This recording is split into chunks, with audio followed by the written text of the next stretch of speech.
Kasuhan man nila si Inday, di kasuhan nila. Hindi naman makulong yan. Hindi talaga mapakulong yan. Kasi patayin mo yan, mag-uwi ang Davao yan. Ako, I have full faith kay Inday. Kaya niya yan. Anak ko yan eh. Kilala ko.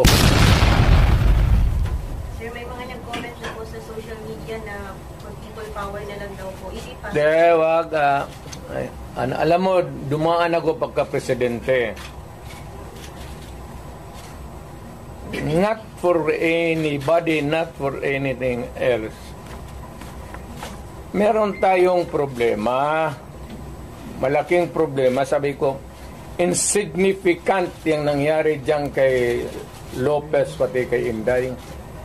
Binata man yung threat, patay-patayan. Pati itong lukulukong Malacanang, ang problema niyang